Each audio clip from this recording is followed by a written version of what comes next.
Good morning. I'm Abby Drain. I'm President and CEO of Bellwood and Brooklawn, our residential homes. You're mainly familiar with Brooklawn, but you've heard me talk about both of them for a long time. And Seven County Services, our community mental health center. I'm really happy to join you this morning, even virtually. St. Andrew's United Church of Christ. I've been there before in person. I hope you can remember me, but I wanted to bring you an update on the children and the work that we're doing for the children. You know, it's getting close to the holidays, and a lot of these kids have been in kind of lockdown since March when the coronavirus started. So we're working really hard to keep them as stable as possible through all that they're going through to even get to our Brooklawn campus. They've gone through a lot. So this coronavirus is hard on all of us, and I can guarantee you it's hard on them. They've been kept from their parents or guardians or the chance for a new foster care home because they can't see people in person. We've tried to get to a point where we could have visits on campus, and then coronavirus came back. But I can tell you the staff are loving our kids and wrapping love around them and working with them on their non-traditional instruction. So they are their teachers now, and they're getting through it the best way possible.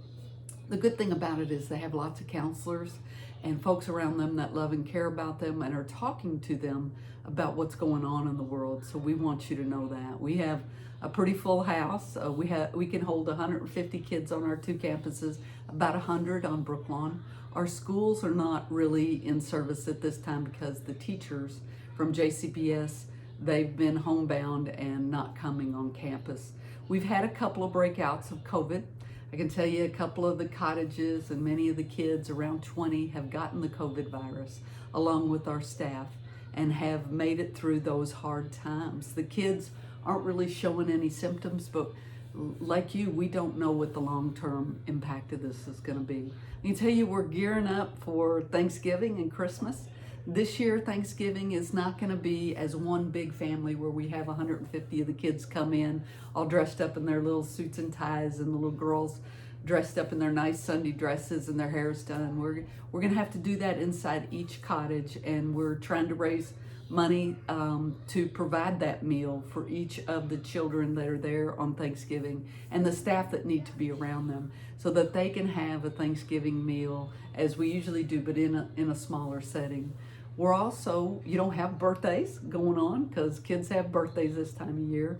And I know many of you have sent cards in the past and sent little gifts for them to have at Christmas time. We also have this famous young couple that are in their 80s now, and I think the wife has passed away, but they still buy the birthday cakes for the kids and make sure that they all have a birthday cake. And that they started that when there might have been 20 kids on campus, and now they're 150. So we want to thank them, and they're from the United Church of Christ. They're members of the United Church of Christ. And we are having Christmas coming up, so we ask you to sponsor a child or a cottage. Sometimes a church will sponsor a whole cottage and make sure that those kids have the gifts they need. We also make sure that our foster care children that we have out in the community, that they have the gifts that they need. And sometimes the family members in those homes, because sometimes people don't make enough money to take care of the kids and provide a nice Christmas. So we ask you to get involved in that. We always ask for your prayers and to be thinking about us, and we keep you in our prayers as well. You can look on our bellwoodandbrooklawn.org website to look for opportunities to support the children and their families. And you can also look on sevencountyservices.org and look for ways to help the families that are working on their sobriety right now and trying not to lose custody of their kids or maybe get them back. We also, on the Seven County Services side, we have a home where women are pregnant but working on their sobriety and not taking drugs, and those babies hopefully are going to be born healthy and without drugs in their system. It goes a long way to help a kid if they ever do get taken away. So blessings to you. Thank you for letting me join you this morning. I hope you have a wonderful service and are blessed.